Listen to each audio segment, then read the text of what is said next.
In this worldwide recession, one major economy is still growing, and only one, China's. President Obama met with China's president here in London yesterday, and look at this. Just 3 years ago, 3 of the top 5 banks in the world were American.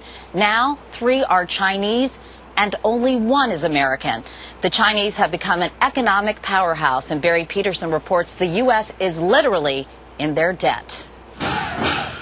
China is roaring. It holds $1 trillion of U.S. government IOUs, more than any other country. The IOUs were loans to the U.S. that funded America's high-spending lifestyle. And if China stops loaning money, that lifestyle is doomed.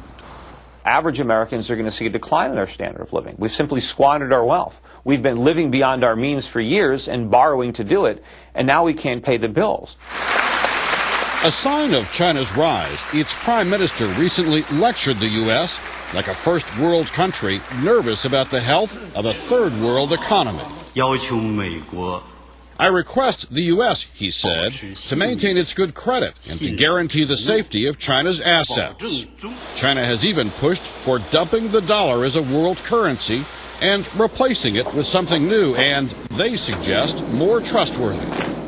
China's economy is still small compared to the U.S., but as the U.S. shrinks, China is still booming and still on track for the long term.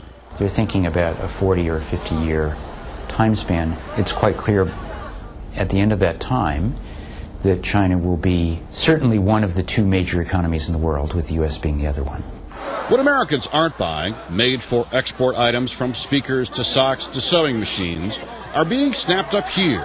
And if at least China's economy is humming, that's good for the U.S. This is one of the few remaining hope that we can prevent the global recession from plunging into a Great Depression.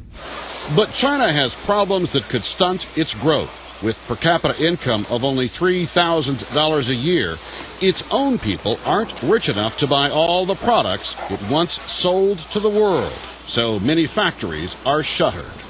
And an estimated 30 million are unemployed out of nearly 900 million workers. 6 million more of this year's college graduates crowd job fairs, fearful they may join the jobless. Still, with America's economic troubles, China sees the opportunity of becoming more important on the world stage. So that is why it is radiating a new confidence and acting more and more like the superpower it fully intends to be. Barry Peterson, CBS News, Beijing.